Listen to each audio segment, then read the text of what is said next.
ஜோதி அருட்பெரும் ஜோதி தனிப்பெரும் கருணை அருட்பெரும் ஜோதி.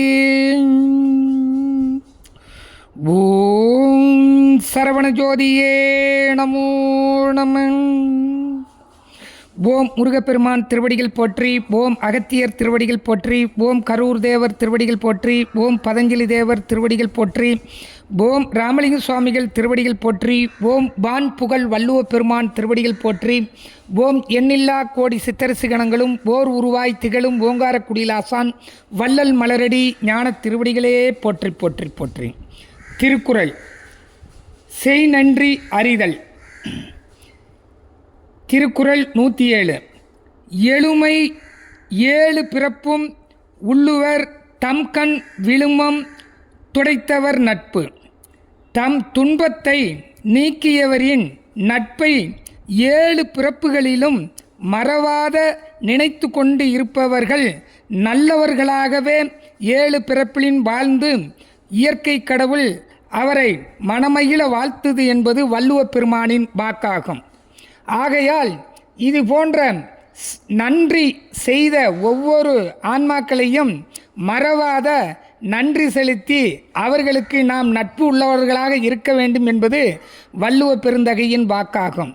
தீமை செய்யக்கூடிய மக்களை அந்த கணத்திலே மறந்துவிட்டு நம் தீமை செய்தாலும் நாம் அக்கணமே அந்த தீமை எண்ணங்களிலிருந்து விடுபட்டு நொடிப்பொழுதில் மறந்து நன்மை செய்ததை ஏழு ஜென்மத்திலும் நாம் அன்றாடும் ஒவ்வொரு செயல்கள் செய்யும் பொழுதும் அதை நினைத்து மறவாது இருப்பது மிகவும் நன்று என்று வள்ளுவ பெருமானின் வாக்காகும்.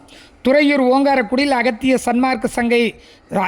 சன்மார்க்க சங்கம் உலக மக்கள் நன்மையடையவும் பருவமழை வேண்டியும் உலக மக்களுக்கெல்லாம் சகலவிதமான நோய்களை நீக்கக்கூடிய அன்னதான அருட்பிரசாதத்தையும் வழங்குகிறது. அது சமயம் உலக மாந்தர்கள் உயிர்களை தவிர்த்து புலால் மறுத்து தான தர்மம் செய்து தவசிகளை வணங்கி தாம் செய்த நன்றிகளை இறைவனுக்கு செம்மையாக நன்றி மறவாது அன்றாடும் இறைவனை மறவாத பூஜிப்பதே நாம் செய்த மிகப்பெரிய புண்ணியமாகும்.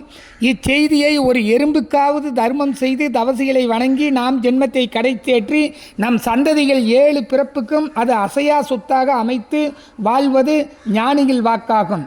நாமும் இது போன்ற ஞானிகள் செய்யக்கூடிய தர்மத்துக்கு உதவி செய்வோம், அந்நெறியை கடைபிடிப்போம், கடவுள் தன்மை பெறுவோம். ஓம் முருகா, ஓம் முருகா, ஓம் முருகா.